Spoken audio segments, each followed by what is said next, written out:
police arrested a man as he sat and ate his breakfast at a McDonald's. Police are at this hour questioning 26-year-old Luigi Mangione after arresting him in Altoona, Pennsylvania on gun charges. A McDonald's employee recognized him while he was eating in the restaurant and called local police. The NYPD and the FBI are on the ground in Altoona and are there to question the suspect. Responding officers questioned the suspect, who was acting suspiciously and was carrying multiple fraudulent IDs as well as a U.S. passport. Upon further investigation, officers recovered a firearm on his person as well as a suppressor, both consistent with the weapon used in the murder. They also recovered clothing, including a mask consistent with those worn by our wanted individual. All right, tons of evidence found on this man, Luigi Mangione, when he was arrested at the McDonald's, including all those fake IDs. And one of those fake IDs matches the fake New Jersey ID that we're showing here that he used to check into the Upper West Side Manhattan hostel 10 days before the shooting. This ID, the name on it reads Mark Rosario with an address from Maplewood, New Jersey.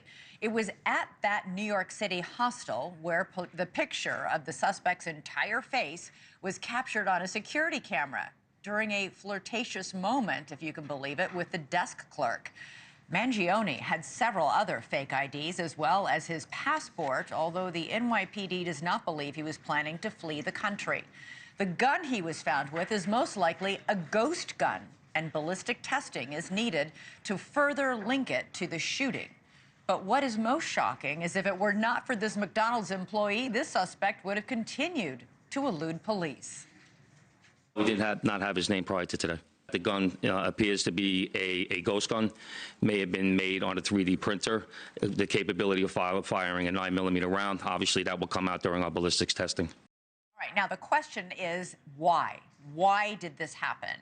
The suspect was found today holding a 3-page handwritten manifesto that was incredibly critical of the health insurance industry, reportedly calling executives of insurance companies, quote, parasites.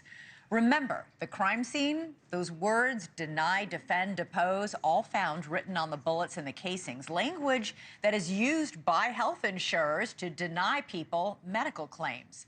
Still working through his social media. We're going to do a complete scrub of that. Preliminarily, like I said, he seems that he has some ill will toward corporate America, but that will all come out as part of our investigation. We're not done here. We're still going to be putting this together. We're still going to be working very hard to bring this to a successful conclusion.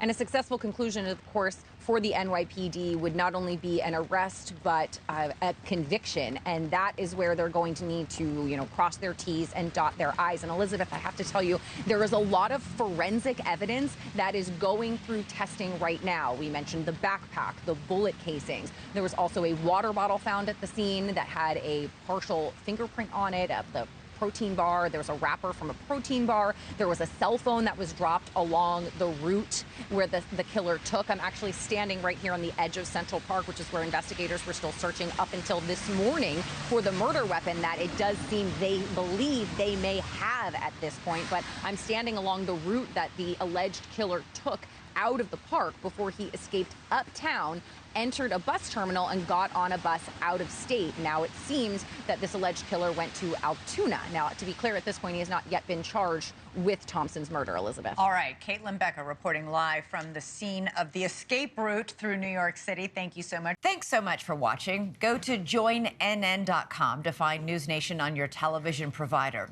And don't forget to click the red subscribe button below to get more of NewsNation's fact-driven, unbiased coverage.